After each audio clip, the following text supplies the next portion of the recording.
The arrival. The skies above Earth were once clear and peaceful. But that all changed in an instant. It began as a small dot in the sky, far too small to notice, but as the hours passed, it grew larger and larger. Scientists at the world's top observatories were the first to spot it. A fleet of ships, far bigger than anything Earth had ever seen, was coming toward them. At first, there was no panic. No one knew what to think. Maybe it was a meteor, or perhaps a large satellite that had fallen out of orbit. But as it got closer, the truth became clear. It wasn't a rock. It wasn't a satellite. It was an invasion. The alien ships were unlike anything humanity had ever imagined. Massive, sleek, and glimmering in the sunlight, they were shaped like huge metallic arrows, their edges sharp and threatening. They blocked out the sky, casting long shadows over the cities below. Soon, news spread like wildfire, and the world's people turned their eyes to the heavens, trembling in fear. Governments around the world scrambled to respond. World leaders met in secret, trying to decide the best course of action. Would the aliens be friendly? Would they offer some kind of alliance or trade? Or would they invade and take over the planet? The aliens made no attempts to communicate. No messages, no signals, nothing. They just hovered above Earth, silently, waiting. The silence was deafening. Humanity's leaders felt a growing sense of dread. Then, on the third day of their arrival, the first attack came. It was a bright flash of light from one of the ships. The beam shot down, hitting a major city. A massive explosion rocked the ground, sending buildings crumbling to the earth. The ground shook with the force of the blast, and the sound of destruction was heard for miles around. The world had just witnessed the first strike of the alien invasion. The people of Earth stared in shock and disbelief as the smoke rose from the city. The television channels broadcasted the chaos live, showing images of ruined buildings, fires burning out of control, and people running in terror. The invasion had begun. Around the world, panic set in. People didn't know what to do. Could they fight back? How could they even begin to defend themselves against an enemy with technology far beyond anything humanity had? In cities, towns, and villages, people gathered in fear, but there was nothing they could do. Across the globe, military forces went into high alert. Every soldier, every general, was called to action. But it wasn't just the military that reacted. The people of Earth, though scared, didn't give up. There was a spark of resistance that began to grow. In the United States, the president ordered the launch of every missile system aimed at the alien ships, but the missiles never made it close. The alien ship shields were too powerful. They simply deflected the missiles, leaving behind only a trail of smoke in the air as they returned to Earth without hitting their targets. In Europe, the country's military forces were also mobilizing, but they were met with the same result. Every weapon fired at the alien ships was useless. The aliens were too advanced, and humanity's technology was no match for their might. The aliens were far too strong. No one knew if Earth stood a chance. Yet, in the midst of all the fear and chaos, there were those who refused to give up. Small groups of scientists, engineers, and military commanders began working together in secret. They started searching for a way to fight back, to find some weakness in the alien forces. But no one had any answers. The humans watched helplessly as the aliens destroyed more cities, killing thousands, then millions. There was no sign of a plan. There was no sign of mercy. The aliens were wiping out humanity, one city at a time. At the same time, there were whispers of a secret weapon being developed. Rumors spread that a team of scientists was working on something that could stop the alien invasion. But no one knew for sure. It was the only hope humanity had left. As the attacks continued, Earth was slowly falling into chaos. Governments collapsed. Cities burned. People fought for survival, but their chances were slim. The aliens were far more powerful. The few remaining military forces, though brave, were quickly overwhelmed. And still, the aliens watched from above. There was no communication, no offers for peace. They simply observed as Earth burned. It was a terrifying sight. As the world's greatest cities were reduced to rubble, as millions died, humanity's hope was dwindling. The future of Earth seemed grim. But in the quiet, as the world fell into despair, a question echoed in the minds of the surviving humans. Would there ever be a way to stop the aliens? Was there hope for the planet? Or had Earth's fate already been sealed? No one had the answers. But one thing was certain. The battle for Earth had just begun. This first part sets up the invasion, highlighting the sudden attack and the chaos that follows, with a strong hook to keep the audience engaged. The simplicity and clarity of the language ensure that it remains accessible, while the suspense about humanity's fate keeps the tension high. The secret weapon. In the wake of the devastation, Earth's leaders were lost.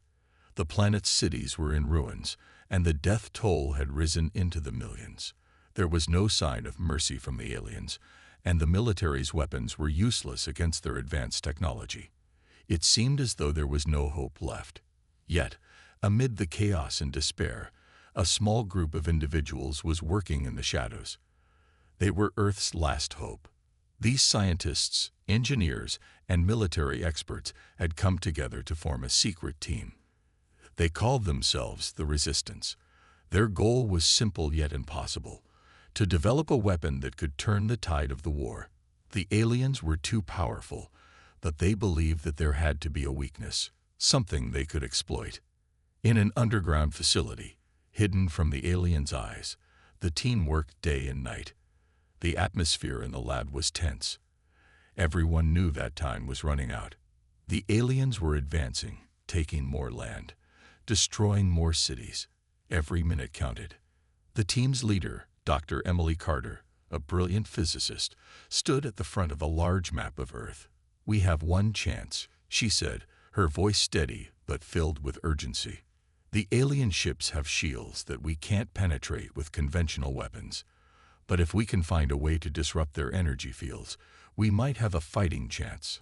Her team nodded, some of them doubtful, others hopeful. It was a long shot, but it was all they had left. They had managed to reverse engineer a small piece of alien technology they'd recovered from a downed ship. Using this, they began to study the alien shield system, trying to understand how it worked. The breakthrough came when they discovered that the alien shields were powered by a rare energy source, one that could be disrupted by a specific frequency. But there was a problem. To generate the energy needed to emit that frequency, they would need a large-scale device, something far more powerful than anything humanity had ever built. They would have to build it from scratch, and quickly. As Dr. Carter and her team worked tirelessly, other parts of the world were falling further into chaos. Nations tried to mount resistance, but each attack against the aliens was met with overwhelming force. Every military leader was desperately searching for answers, but none came. The Resistance's only hope lay in the device they were constructing. It would be their weapon, their last chance to fight back. Meanwhile, the alien fleet hovered over the planet, silent and menacing. The world knew that another attack could come at any moment. The longer the aliens waited, the more ground they gained, and the more humanity's hope dwindled. Earth's people were broken, defeated, and with no clear direction. The idea of a counterattack seemed impossible. Yet, on the outskirts of the Resistance's base, something new was taking shape. The device they were building was a massive energy cannon, powerful enough to disrupt the alien shields. But it wasn't going to be easy. The cannon would need to be installed on a launch platform large enough to fire into space, and that platform would need to be placed in a location where it could reach the alien fleet, far beyond the Earth's atmosphere. The team had chosen a location in the middle of the Pacific Ocean, far from the aliens' reach, but close enough to target their ships. They began gathering all the materials they could from around the world, working under tight security to avoid detection by the aliens. Despite their efforts, the pressure was mounting. The aliens had begun their second wave of attacks, and this time, they weren't holding back. Major cities across the globe were obliterated in a single strike.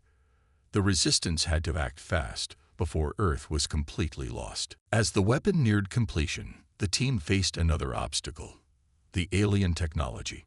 To ensure the cannon would work, they needed to integrate their own technology with the alien devices they had gathered. It was risky. If they made even a small mistake, the device could malfunction, and humanity's last hope would be destroyed in an instant. Dr. Carter looked around at her team, each person working tirelessly. "We have no choice," she said.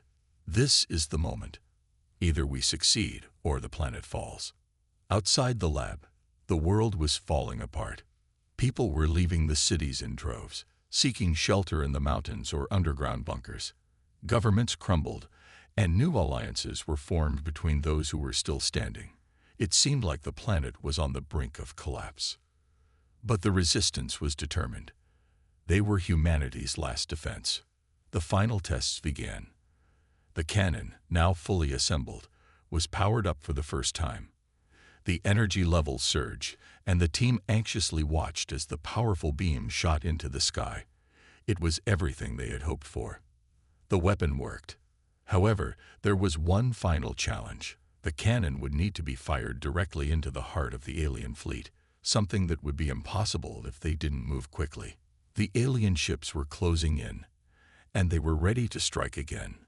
As the resistance prepared to move the cannon into position, the tension was almost unbearable. If they failed, Earth would fall. Dr. Carter's voice crackled over the comms as she gave the final command. "Move out. It's now or never." With the weapon ready and the countdown begun, the fate of the planet rested in the hands of a small team, working in secrecy, hoping that their one chance to strike back would be enough. But as they moved toward the launch platform, they had no idea what would happen next. This second part builds on the first, ramping up the tension as the resistance works on creating a weapon to fight back. The suspense grows as the team faces challenges in building the weapon, and the world outside continues to crumble under the alien attacks. The stakes are higher, and the countdown humanity's last stand. The days that followed were filled with dread. The alien fleet had been watching Earth, waiting for the final moment to strike. Cities were in ruins, military forces scattered, and humanity had no place to hide. The resistance, led by Dr. Emily Carter, was Earth's last hope. The team had successfully built the energy cannon, a weapon that could disrupt the alien shields and give humanity a fighting chance. But it had one major problem. It had to be aimed directly at the heart of the alien fleet. And to do that, the resistance had to move it into position under the aliens' watchful eyes. It was a terrifying thought. Every day, the aliens had been striking with more force, wiping out what remained of the world's military forces.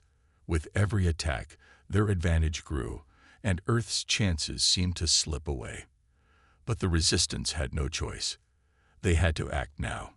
Dr. Carter stood with her team in the war room, looking at the large digital map of Earth. Red dots blinked across the screen, marking the locations of the alien ships hovering over major cities. The aliens had begun their final phase of the invasion.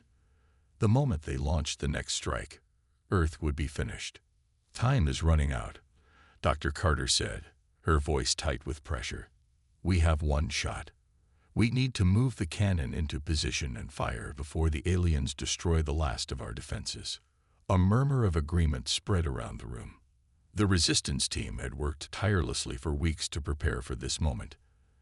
They knew that if the cannon could fire, if it could disable the alien ship shields, they might stand a chance. But no one knew how the aliens would react. Would they let them make their move, or would they stop them before they could even launch the weapon? The team quickly made plans. The cannon was ready, but it had to be transported to a remote location in the Pacific Ocean, far from the alien ship's reach. A small convoy of trucks and armored vehicles would carry it, but they could be tracked. It wasn't a foolproof plan. The aliens could strike at any moment. As the convoy began its journey under the cover of night, Dr. Carter and her team kept a close watch on the skies. The threat of alien detection was high. and they could feel it. Each minute that passed felt like a lifetime. The sounds of distant explosions echoed in the air as alien ships fired at scattered pockets of resistance.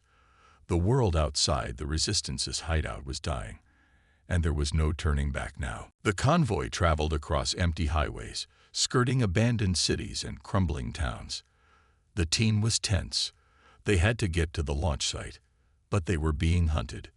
The alien ships patrolled the skies, their sensors scanning for any sign of movement. Every few miles, they would stop to check the coordinates, ensuring they were still on track. They had to stay out of sight. If they were discovered, all hope would be lost. After hours of travel, they finally reached the launch site, a small island in the middle of the Pacific, surrounded by the open ocean.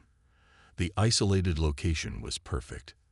There were no cities nearby, no major military installations. It was as if the island had been waiting for this moment. As the convoy moved onto the island, the team worked quickly to set up the cannon. Large cranes were used to lift it into place on a massive platform. Time was running out, but the team was focused. They knew what was at stake. The air was thick with tension, and everyone could feel it. The world's fate rested in their hands. In the skies above, the alien ships were beginning to make their move. They were preparing for another attack, and it was clear they knew Earth was fighting back. Their movements were swift, calculated. They had learned from their earlier mistakes, and this time, they wouldn't hold back. But the Resistance didn't know that yet. They had only one goal: to fire the cannon. As the last of the equipment was set up, Dr. Carter gave the order. Prepare for launch. The cannon hummed to life. The energy readings on the monitors were off the charts. The device was ready to fire. But before they could make their move, the unthinkable happened. A loud noise echoed across the sky. The ground trembled beneath their feet. The alien fleet had spotted them. The ships above began to move, their sleek bodies cutting through the air with terrifying speed. The final attack was coming. Get ready, Dr. Carter shouted. We have one chance. Fire the cannon now. The team scrambled into position. With everything they had worked for coming down to this one moment, they had no choice but to trust the cannon would work. They were aiming for the largest alien ship, a massive vessel in the heart of the fleet. Dr. Carter's hand shook as she monitored the energy readings. Firing sequence in 5, 4, 3. And then, the sky lit up. A massive beam of energy shot from the cannon, cutting through the night like a blade of light. The beam connected with the alien ship's shield, and for a moment, nothing happened. The shield absorbed the energy, and it seemed like the attack had failed. But then, the impossible occurred. The alien shield flickered, then collapsed. The alien ship was exposed. The cannon had worked. The aliens' most powerful defense had been neutralized in an instant. The Resistance team cheered, but their celebration was short-lived. The alien ships above began to react. The larger fleet began to move in faster, launching a counterattack with full force. The alien ship they had targeted started to retaliate, firing its own weapons at the launch site. We've only delayed them, Dr. Carter shouted. We have to finish this. Get the cannon ready for another shot. The battle had just begun. But for the first time, humanity had a fighting chance. The alien invasion was no longer unstoppable. Earth was fighting back. This part ramps up the tension, showcasing humanity's last-ditch effort to fight back with their secret weapon. The action intensifies as the Resistance faces overwhelming odds and the alien fleet closes in. It ends with a moment of hope, but the fight is far from over. To humanity's last stand has begun. The counterattack. The blast from the cannon had sent shockwaves through the air, but the victory was short-lived. The alien ship that had been targeted by the energy beam had been crippled, its shield shattered and its defenses exposed. For a brief moment, humanity's desperate hope flared brightly. Could this be the turning point? But that hope quickly turned to dread as the alien fleet responded with terrifying speed. The sky darkened as more ships descended, faster and more aggressive. It was as though the aliens had been waiting for this very moment. They didn't wait for orders. They didn't hesitate. The massive vessels began firing their weapons with brutal efficiency, sending explosions across the island like deadly fireworks. The Resistance's team, still on the ground, watched in horror as their victory evaporated into the smoke-filled sky. "Get to the bunkers," Dr. Carter shouted as the ground beneath them shook from the intensity of the blasts. The cannon had worked, but they had no time to celebrate. It was clear now. The aliens were not going to let this setback go unpunished. The counterattack had begun. The team scrambled, taking cover behind the small structures they had built around the cannon. The launch platform shook with each explosion, and the air was thick with the smell of burning debris. The alien ships unleashed wave after wave of missiles, sending plumes of smoke and fire into the air, obscuring their vision. Every moment felt like it could be their last. "They're coming in too fast," one of the technicians muttered, his voice strained. "We won't last much longer out here. We can't give up now." Dr. Carter snapped, her voice fierce despite the panic in her chest. "We've got one shot. If we can fire again, we can stop them. Get the cannon ready." But as they prepared the cannon for another shot, the ground suddenly trembled. It wasn't the typical aftershock of explosions. It was a deep, earth-shaking tremor. The team looked up just in time to see a massive alien ship descending directly above them. It was like a shadow blocking out the sky, its sleek, dark hull cutting through the smoke. "This is it," Dr. Carter whispered to herself, but she knew she couldn't afford to think that way. "We can still do this." The team quickly worked to align the cannon, trying to block out the terror of their situation. They had only moments before the aliens arrived. The massive ship loomed overhead, ready to strike at any moment. The missile shot from the alien ship, heading straight for the launch platform. The team held their breath, but a flurry of smaller explosions suddenly intercepted the missile mid-flight.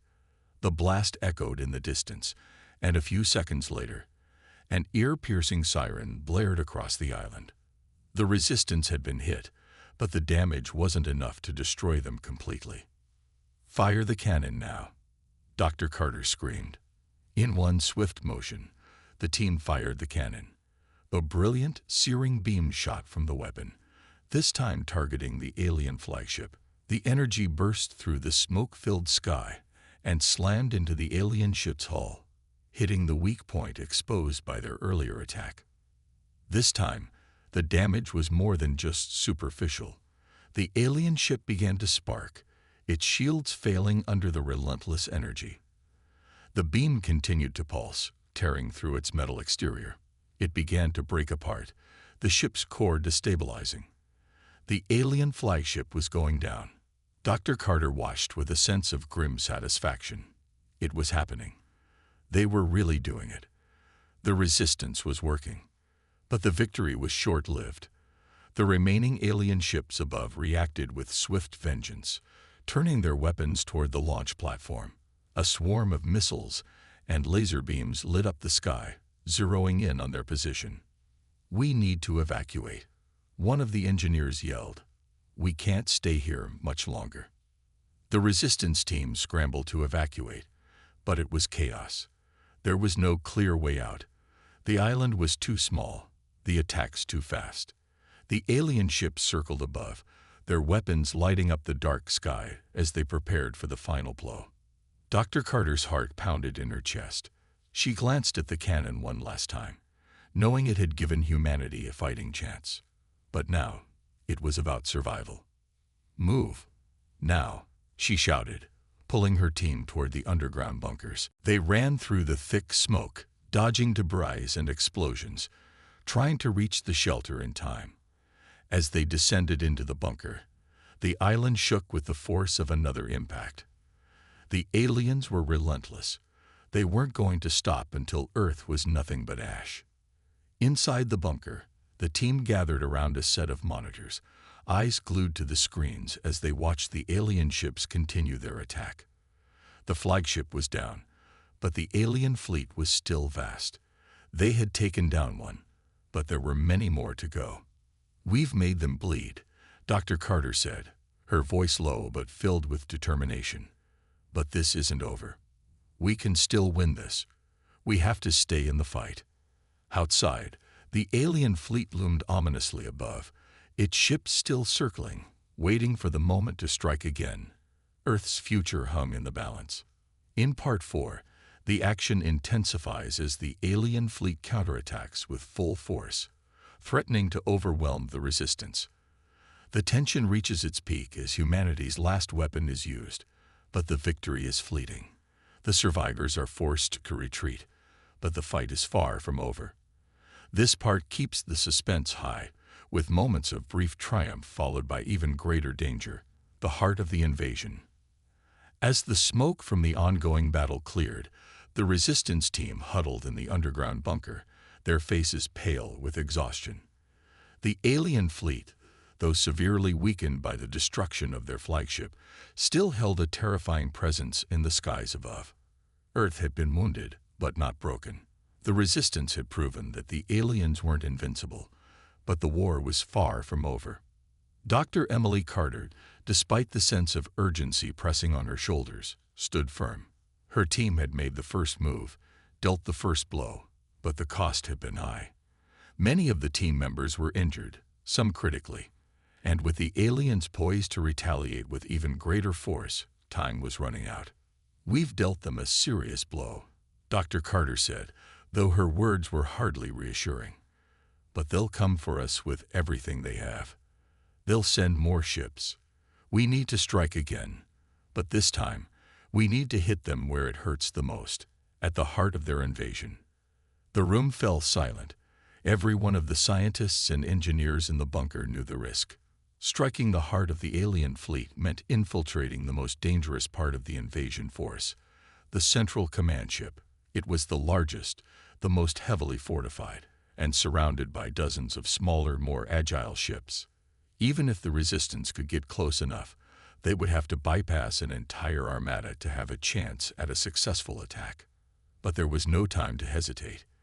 The alien fleet had proven its capability to adapt, to retaliate, and their second wave of attacks was already beginning.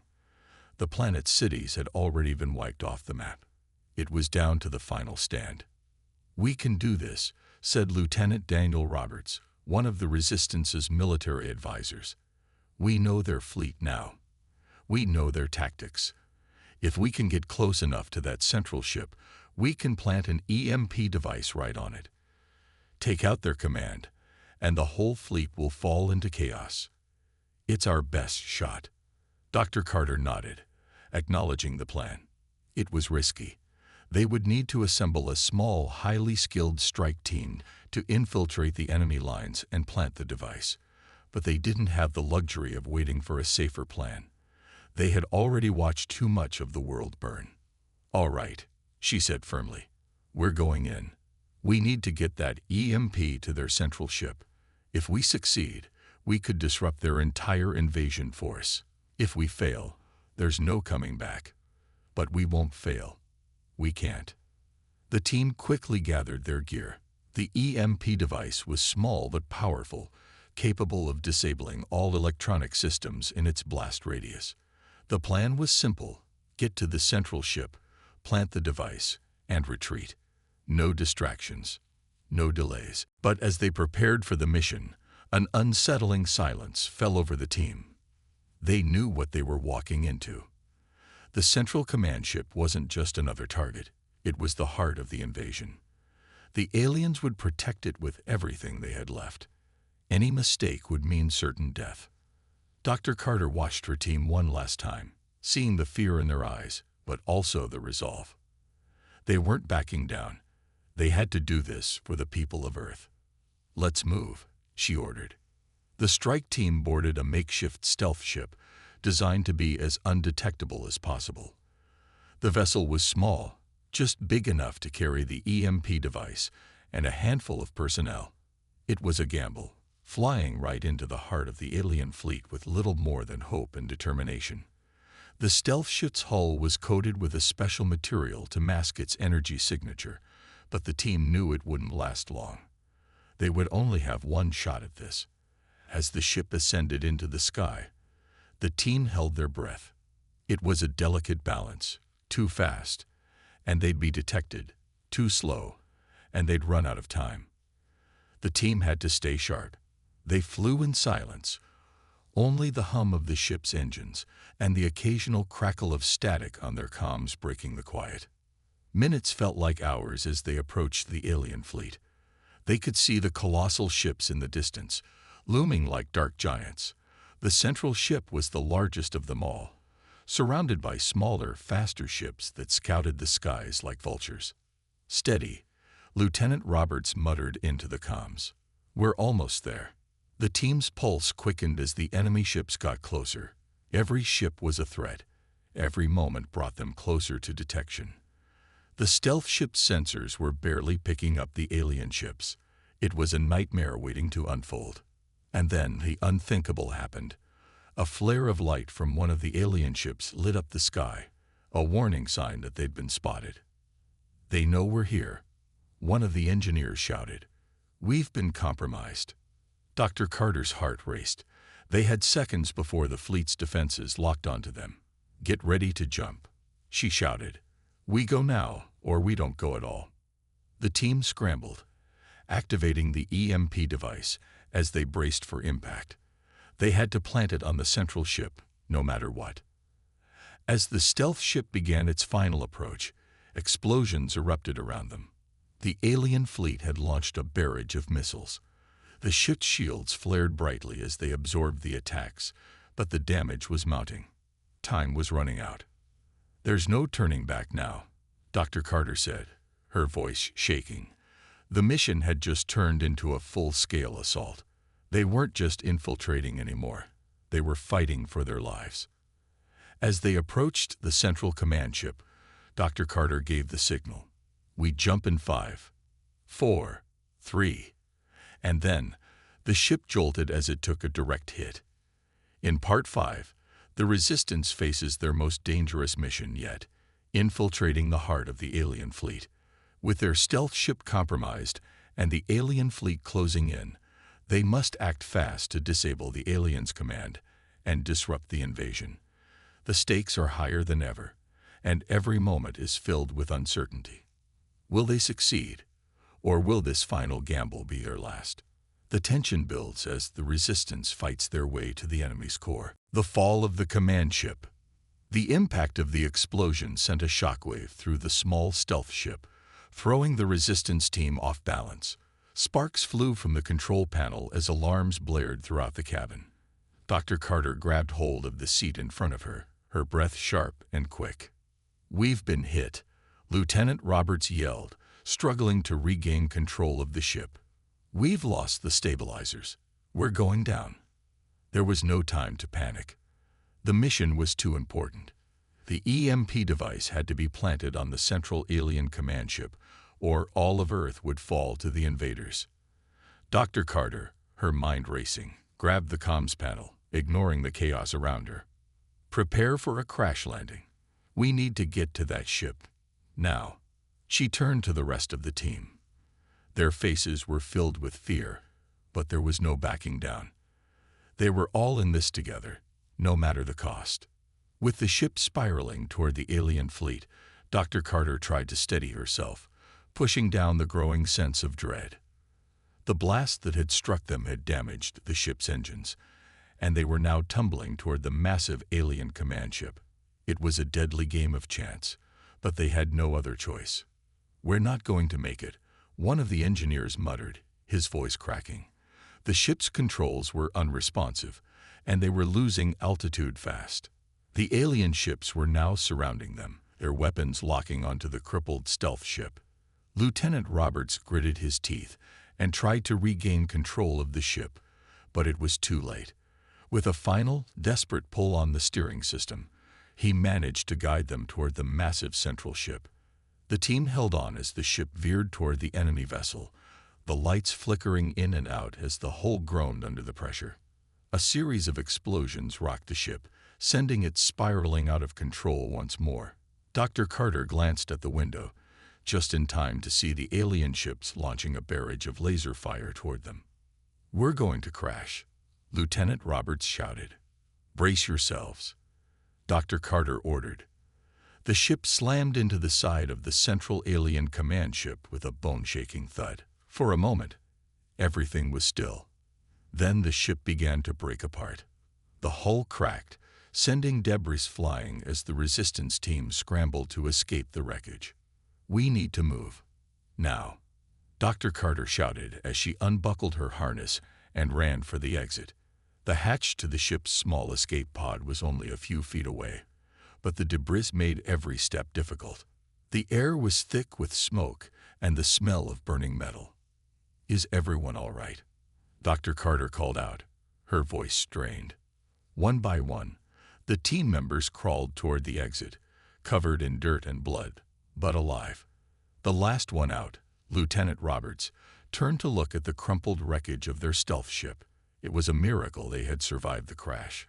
But now there was no time to celebrate. The alien fleet was closing in, and they were inside the heart of the invasion. The escape pod's doors closed with a loud hiss, and the small vessel shot forward, narrowly avoiding the alien ships as they continued their assault. The team huddled together, their faces grim as the escape pod rocketed toward the belly of the central command ship. "We've got one chance at this," Dr. Carter said. "We can't afford to fail." As the escape pod streaked through the air, the team's hearts pounded with anticipation. This was it. They were inside the very heart of the alien invasion. The central ship loomed in front of them, its sheer size dwarfing everything around it. Massive weapons systems lined its hull, and hundreds of smaller ships buzzed around it like angry bees. The team could barely breathe as they watched the destruction unfolding outside. "We have to land close to their core," Lieutenant Roberts said, his voice steady, despite the tension in the air. "The EMP needs to be planted right in the center of their command center." Dr. Carter nodded. "Let's do this." The escape pod shuddered as it broke through the outer atmosphere of the central ship, and the team braced for impact. They couldn't afford to get caught in a prolonged firefight. Time was running out. As the pod touched down with a hard jolt, the team quickly unstrapped their harnesses and rushed toward the exit. The air inside the ship was thick, and the lights flickered ominously. It was eerily quiet, too quiet. Dr. Carter's heart raced. They had entered the central command ship, but they weren't alone. Something felt off. She could feel the eyes of the alien forces on them, even though they couldn't see anyone. "Stay sharp," Dr. Carter whispered, her voice tense. "We're not alone." They moved swiftly through the narrow corridors, carefully checking every corner and doorway. The ship's halls were massive and cold, the walls lined with advanced technology that hummed and pulsed with strange energy. "They must know we're here by now," one of the engineers said, his voice anxious. "We're not going to make it." Dr. Carter clenched her fists. "We will. Focus on the EMP." They made their way through the ship, closer and closer to the core. The alarms finally blared, signaling that they had been detected. Alien forces poured into the corridors ahead of them, their alien forms moving quickly and silently, weapons raised. The team fought back with everything they had, but they were outnumbered and outgunned. "We need to split up," Dr. Carter said quickly. "Two groups. One group distracts them while the other plants the EMP." The team split into two. Dr. Carter led one group toward the central command room, while Lieutenant Roberts led the other. They fought their way through the alien forces, hoping against hope that they could make it in time.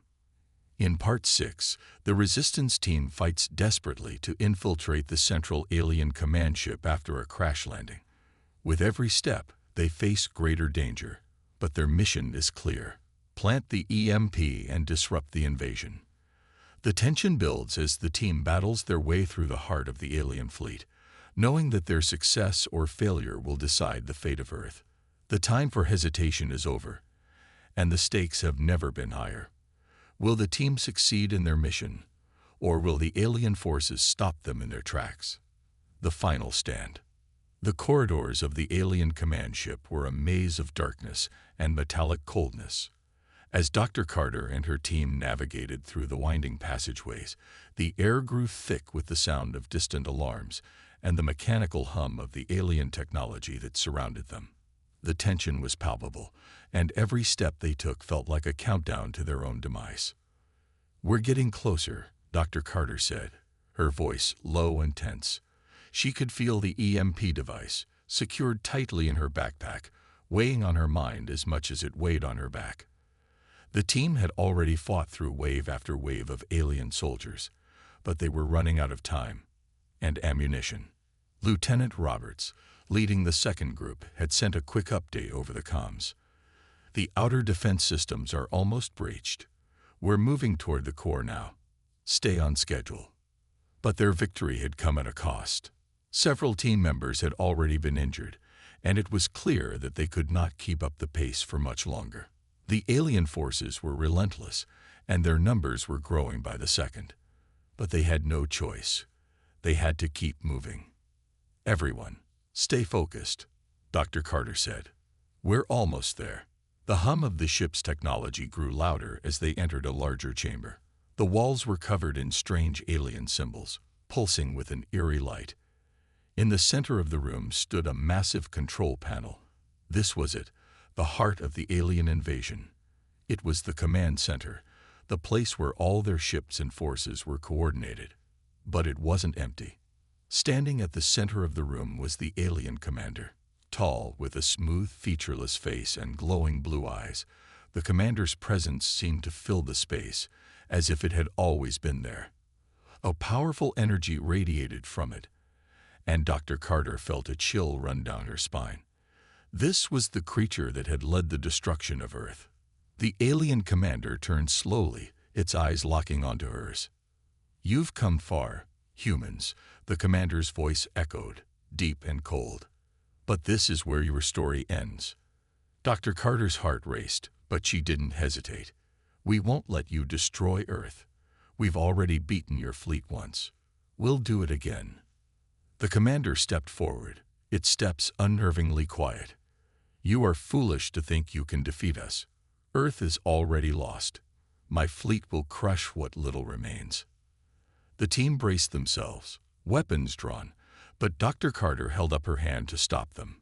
The EMP was in her backpack, and it was the only thing that could end this. But it had to be planted directly into the command center's core, where the alien commander stood. She had no illusions about how dangerous this would be. "Get ready," Dr. Carter whispered.